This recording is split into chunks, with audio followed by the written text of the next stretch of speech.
I have been asked more than once why I walked into Penmere's Solicitor's Hall on a Thursday morning in November. The question used to irritate me not because it was impertinent, but because I did not yet have an answer I was willing to speak aloud. I had a dozen reasons that sounded reasonable. I had business in the county. I was riding south in any case. A man of my position has creditors and deeds in nearly every market town between London and the coast, and Penmere was no exception. All of that was true. None of it was why I went. I had read her letter 6 months before. That is where the honest accounting begins.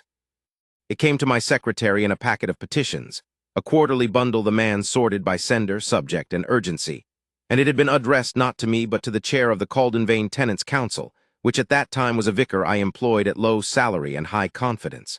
The letter was unsigned except for the notation, a resident of Penmere Village, on behalf of the households of the lower mill district.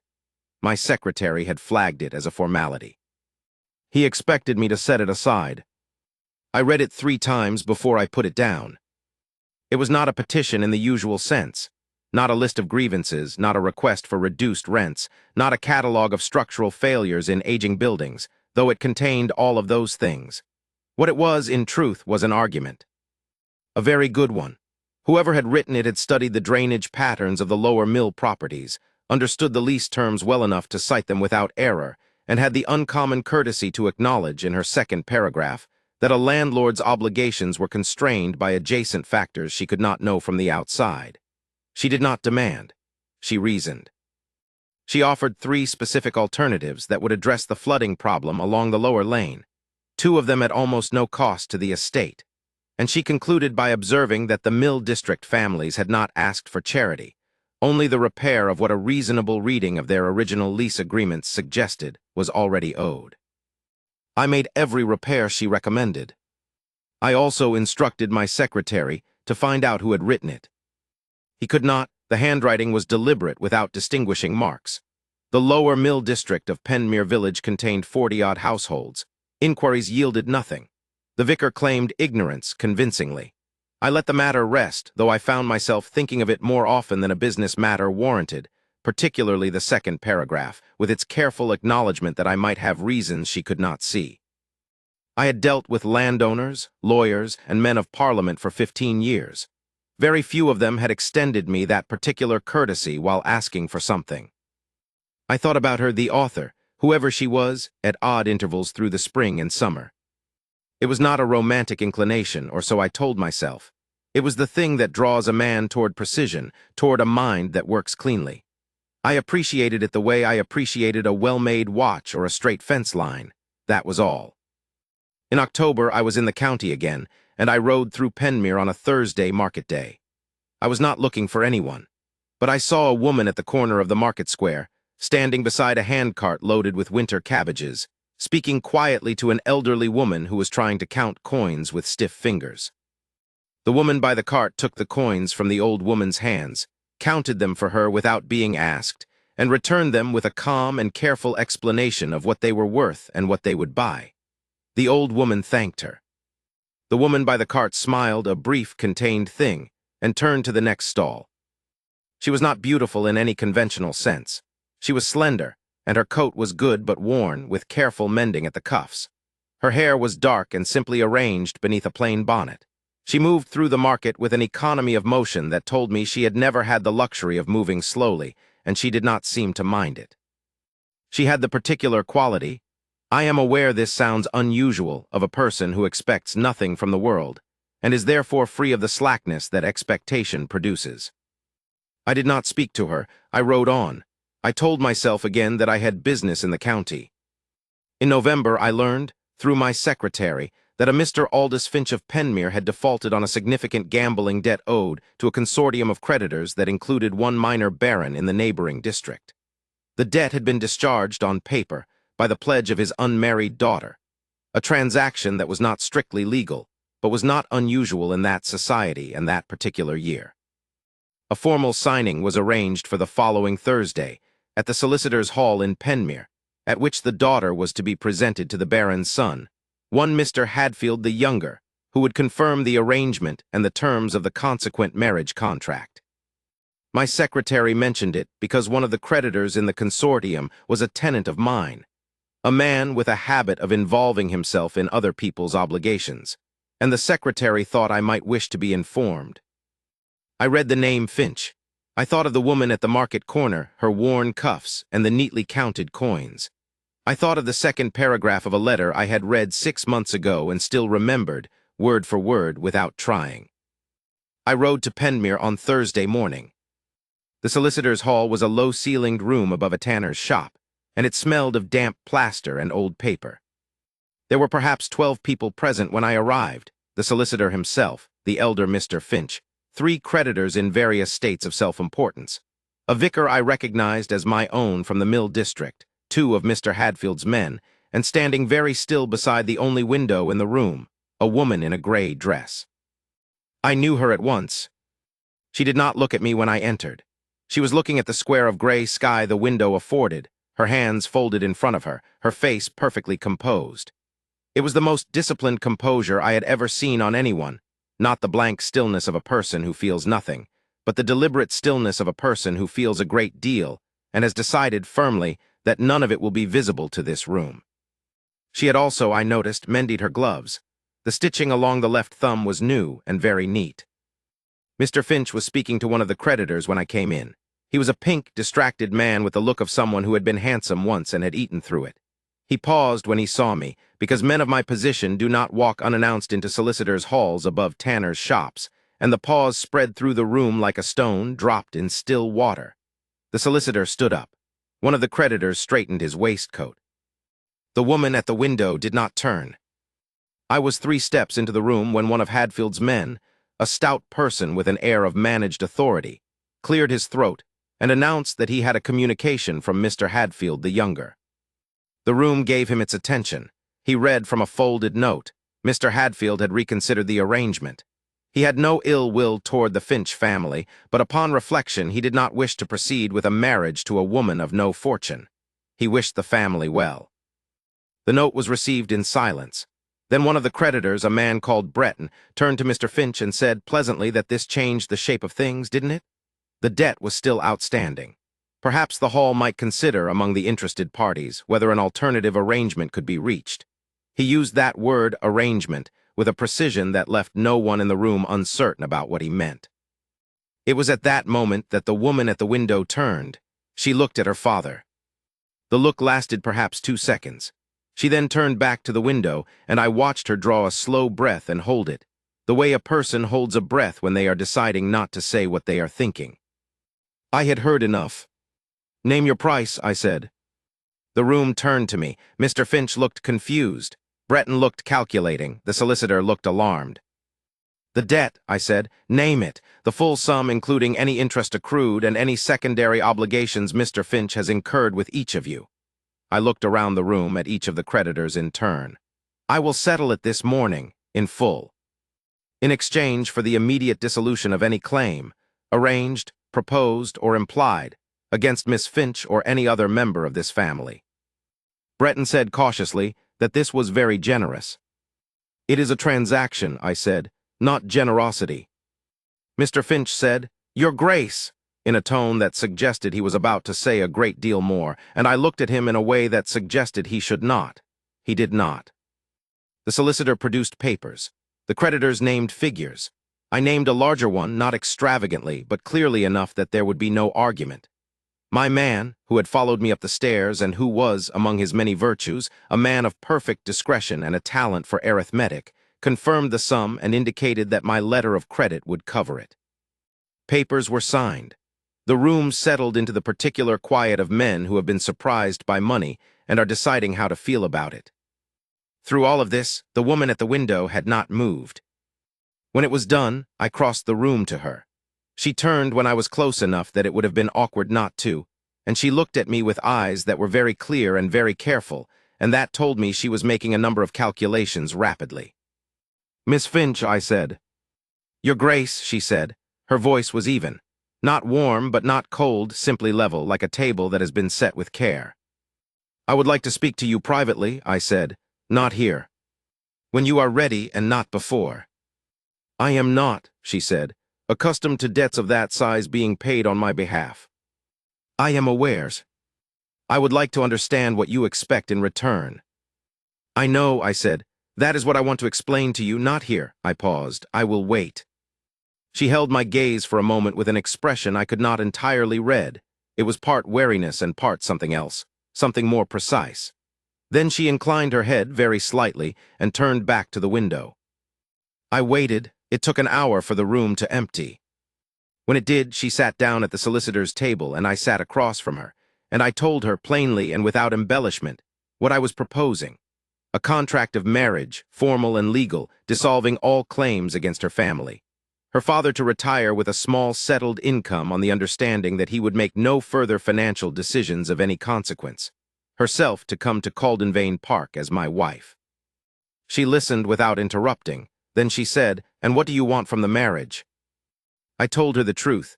I want someone capable of managing a large household. I want a companion at table. I want a wife I can respect. I paused. I want, eventually, children. I will not pretend otherwise. But I am not a man who forces anything on anyone, and I tell you plainly that the arrangement, as I have described it, is entirely formal. You may make of it what you wish. She considered this for a moment. And if I find I am unhappy? Then tell me, I said. I will not pretend to know how to make you happy, but I am not a man who refuses to try when he is told what is needed. Another silence. She had the quality, which I was already beginning to understand was characteristic of her, of giving a question its full weight before she answered. Why me? She said. I nearly told her the truth then, but I found I was not ready. I said, because I believe you are competent and honest, and I am told the lower mill district of Penmere Village speaks well of you. It was not a lie. It was a very incomplete truth. She said she would need to think until the morning. I said that was reasonable. I waited at the inn. In the morning she came with a single bag and her answer, which was yes. We were married 3 days later in the church at Caldenvane by the vicar I employed from the mill district. He was startled to see her. She was not startled to see him. Caldenvane Park is a large house. It has 40 rooms that are in regular use and some number more that are not, and a library that takes up the whole of the east wing's ground floor and contains books I have read and books I have not, and windows that look out over a formal garden that my mother planted 30 years ago, and that has been maintained since with what I now think of as excessive caution. No one had changed anything in it for fear of making an error, with the result that nothing in it had been properly alive for a long time. Dorothea changed the garden in the first week. She did not ask permission. She cut back the hedges along the south wall, relocated a struggling rose bed to a position with better light, and when the groundsman came to me in a state of some alarm, she had already explained to him precisely why each decision had been made and what she expected the results to be by spring. The groundsman, whose name was Coates and who had held his job for 22 years, looked at her for a moment and then looked at me and said that it seemed reasonable to him, Your Grace, if it was all the same to me. I said it was entirely reasonable. I went back into the house. I found in those first weeks that the house was different. It had been managed before by a housekeeper I trusted and an estate steward I trusted slightly less, and it had run smoothly in the way that a clock runs smoothly when it is wound and left alone. Dorothea did not leave it alone. She walked through every room in the first 3 days, asked the housekeeper questions I had not thought to ask in 15 years of occupancy, and produced by the end of the first week a written summary of what she considered the 6 most pressing needs of the household. She left the document on my desk without comment. I read it. She was right about all 6. I left a note on her writing table acknowledging as much, and asking for her opinion on a 7th matter I had been uncertain about. She sent back a response that was precise, thorough, and concluded with a question about the estate accounts that she had been, she said, hesitant to raise directly. The question she had been hesitant to raise was the most important one. We found by the end of the first month that we were corresponding almost entirely by written notes left on each other's desks, though we sat across from each other at dinner every evening. This is not as strange as it sounds. Some conversations require the distance of paper. We had both learned this in our separate lives before we met. The notes allowed a precision that the dinner table, with its particular weight of silence and adjacency, did not yet permit. She was not, I should say, unhappy. She was watchful. There is a difference. She watched me the way I imagined she had watched everything in her life that was capable of becoming a problem, carefully, and without the discomfort of hoping it would not. She extended to me no warmth that she had not first determined was warranted, and no trust that had not been earned specifically. This was not coldness. It was something more intelligent than that. She had been sold, the word is accurate, and I do not flinch from it, by a man who was supposed to protect her, and the transaction had left her in a house with a man she did not know. That she was courteous, productive, and genuinely interested in the work of the estate was remarkable. That she held some portion of herself in reserve was, under those circumstances, the only sensible thing to do. I was not offended by it. I was, and I recognized this at the time, though I could not have explained what to do with it, moved by it. I began to understand in those months that I had been a man of deliberate distances. Not a cold man exactly, but a man who had found that the most practical way to manage a large estate, a complex web of obligations, and the expectations of a society that watched him always for signs of weakness was to let people know as little as possible about what he thought. The distance was a habit, and it had served me well enough. But habits that serve you well in one context can become your whole character if you allow them, and I had allowed this one rather longer than was wise. Dorothea did not attempt to bridge the distance. This was, strangely, the thing that began to dissolve it. She never asked me questions she had not earned the right to ask. She never indicated, by word or posture, that she expected warmth she had not yet received. She simply worked and observed and wrote her careful notes, and was, at dinner, a person who gave the conversation precisely the weight it deserved and no more. And I found myself, evening after evening, not wanting dinner to end. It was in the library in February that the thing became impossible to ignore. She had taken to working in the library on Tuesday and Thursday mornings, the room with the best morning light, she had said, and the warmest. I worked in the estate office on those mornings as a rule, and I had not altered the routine. But on a Tuesday in February, I came into the library in the late morning, having finished the correspondence early, and found her at the reading table with a stack of estate documents that she had no obligation to consult, and that I would have expected her to find impenetrable. She did not find them impenetrable. She was making notes in the margin of what appeared to be an old drainage survey. The same drainage survey, as I looked more closely, that formed the basis for the repair arguments in the Penmere Mill District petition of the previous spring. I stood in the doorway for longer than was natural before she looked up. "Your Grace," she said with her customary evenness. "What are you reading?" I asked, though I knew. She told me. She said the east drainage run on the lower estate, a different area from the mill district. She wanted to be clear. She was not overstepping into the mill district work that had already been addressed, appeared to have a problem that would worsen before spring if the particular culvert she had identified in the survey was not cleared. She named the culvert. She described the problem with the same precise, reasoned lucidity that had arrested me 6 months ago on a different page. I crossed the room and sat down across from her. She watched me with that particular quality of careful attention. "Miss," I stopped, "Dorothea." It was the first time I had used her Christian name. "Last spring, a petition came to my estate office from Penmere Village, the lower mill district." A pause. Very brief. "Yes," she said. "That was you." "Yes." I looked at her. She met my eyes with the same steadiness she had brought to every moment since the solicitor's hall, and now that I was looking for it, I could see the faintest edge of held breath. The same breath she had held at the window in November when she was deciding not to say what she was thinking. "I read it 6 months before I came to Penmere," I said. "I made every repair you recommended. I also spent some time trying to find who had written it." I paused. "I could not." She said quietly, "I signed it only as a resident. I thought it would be more likely to be read if it did not come from anyone in particular." It was more likely to be read, because it was the best reasoned document I had received in 5 years. From anyone. The silence that followed was different from the silences we had shared at dinner. It had a different weight.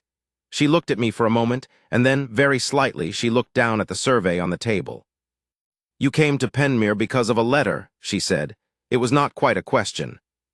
"I came to Penmere because of a letter, and because I saw you at the market corner in October, and because I had been thinking about the second paragraph of that letter, the one where you acknowledged I might have reasons you could not know from the outside for 6 months, and I had found nothing else that did the same thing. I stopped. I was not accustomed to saying things like this. I was not accustomed to the sensation that comes with saying them, the peculiar lightness of a weight put down. I did not know it was you at the market corner. I know I should have told you this in November. I did not know how to tell you without it sounding as though I were asking something of you. I was not.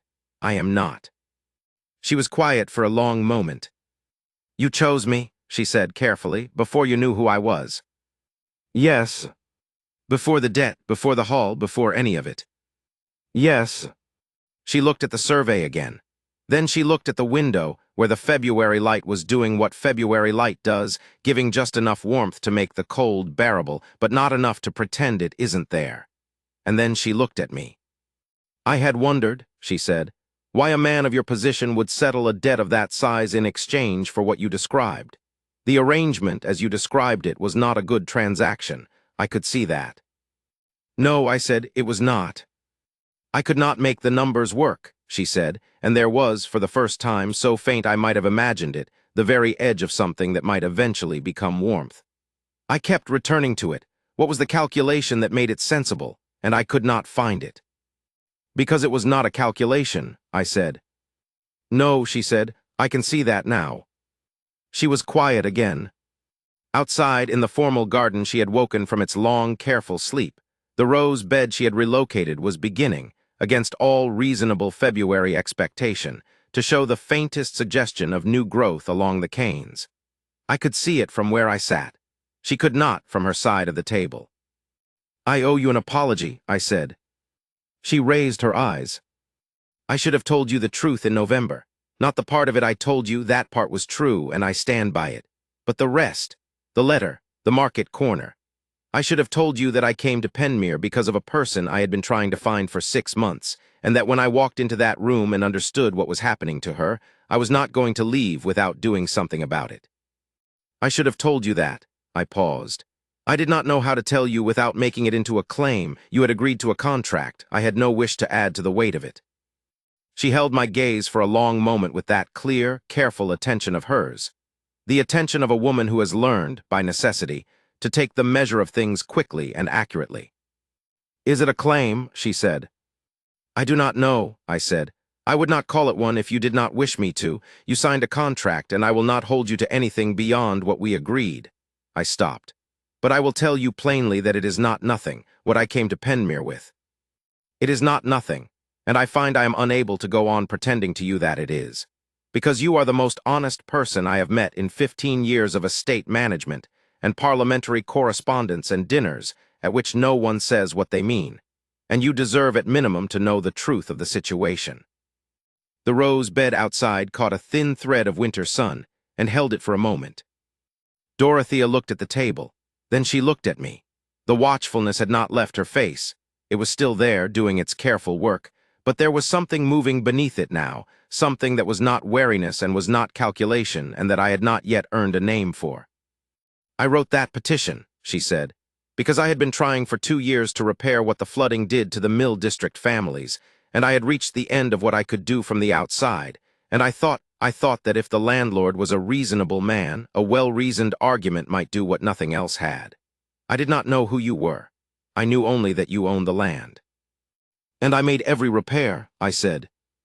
You made every repair, a pause, within the month. Yes. Another silence. I did not fill it. I had learned in this house that the silences she held were not empty. I thought, she said, when you told me at the inn the week I arrived that the lower mill district spoke well of me, that you were being kind. That it was a polite thing to say. It was true. I know that now. She looked at her hands briefly and then back at me. I have been wondering since November what kind of man does what you did in that room and then goes home and says nothing about it for 3 months, except in written notes left on a desk. A man who does not know how to say it otherwise, I said, or a man who was afraid of presuming. Are those different things? They may be the same thing, I said, in this particular case. She looked at me for a long moment, and I saw the careful stillness that she maintained like a held breath begin, very slowly, in the way that a held breath releases to let go. Then I will tell you something in return, she said. I have been in this house for 3 months. I have managed its household and improved its drainage and replanted its garden and written it more notes than I have written to any person in my life. And I have thought nearly every evening at dinner that you were— She stopped, considered, started again. That you were a man worth knowing if you would let yourself be known, and I had concluded that you probably would not, and that this was the shape of the arrangement, and I had made my peace with it. A pause.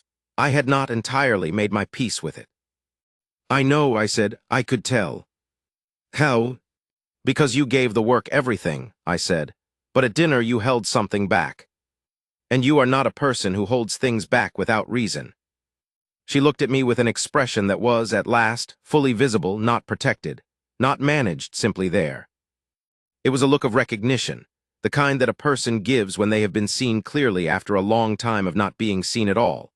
And it struck me, as clearly as anything had ever struck me, that whatever I had told myself in April and June and October about why I thought about that letter, and whatever I had told myself in November about the nature of the transaction I was proposing, there was nothing transactional about this. There had not been, from the moment I saw her counting coins at a market corner with a patience and a dignity that the world had not earned, and that she had given it anyway. Dorothea, I said, I would like to begin again, from today, not from November and not from the contract and not from the formal letters on the desks, from today. Begin what? She said. Knowing you, I said, properly, without the distance I have been keeping because I did not know how to cross it without trespassing. She was quiet for a moment, and then it was a very small thing, and it was the largest thing I had witnessed in recent memory. She pushed the drainage survey to the side of the table and folded her hands on the cleared space and looked at me with nothing held back. Then tell me something true, she said, something you have not put in a note. I thought for a moment. I look at the garden every morning, I said, from the east window of my dressing room. I have looked at it for 15 years. Since you changed it, I find I look at it longer. I paused. That is all I have. It is a very small truth. It is a good one, she said. Outside, the winter sun moved, and the rose bed held its thread of light a moment more. That was the morning the arrangement ended, and the marriage began. What followed, the months after February, and then the years, I will not try to contain in a single accounting. It would not be honest to try. A life built with someone of that particular quality of attention and intelligence and quiet, undefeatable practical courage is not a thing that summarizes neatly. It is a thing that keeps revealing itself. She told me in March that she had suspected from the beginning that my reasons were not entirely what I had said, and that she had decided to stay not because of the contract, but because the house and the work were real, and she intended to do what was real in front of her regardless of what she did or did not know about the man she had married. I could not afford, she said, to wait for certainty before I began, so I began. She had always begun. That was one of the first things I understood about her, and one of the last I stopped marveling at. The Lower Mill District, which she had first written about as a resident and then improved as my wife, and then eventually reorganized entirely as the chair of the newly constituted Caldenvane Tenants' Council. The vicar, bless him, having been delighted to step aside for a more competent hand, became, by the time our eldest son was old enough to walk through it with his mother and ask questions she answered with unhurried precision, one of the best-maintained tenanted districts in the county. A man from the county surveyor's office came to look at it once and asked who had designed the drainage system. She told him that it was the original design, corrected. He said he didn't know what she meant. She said it means someone looked at it honestly and saw what it needed. He wrote that down. I watched her tell him and I thought, yes, that is the whole of it. She looked honestly and saw what things needed. She had been doing it all her life, and she did it for me, and I cannot account for what I did to deserve it, except that I went to a solicitor's hall on a Thursday morning in November and said the only thing I had thought of since April that made any sense at all. Name your price. I named mine. She was worth every word of it, and every year that followed, and I have told her so, plainly, on every occasion I could manage. She says I have improved considerably at saying things aloud, and I cannot disagree. She has improved me in a great many ways that I had given up expecting to be improved in. What she found in me worth the effort, I could not tell you. She has not, in all the years since February, offered a complete account. But I have noticed that she looks up from the table when I come into the library, and she does not look away first, and sometimes, not often. She is not a woman who offers things carelessly. She smiles. That smile is the most precise and specific joy of my life. I have not put it in a note. Some things are better said aloud.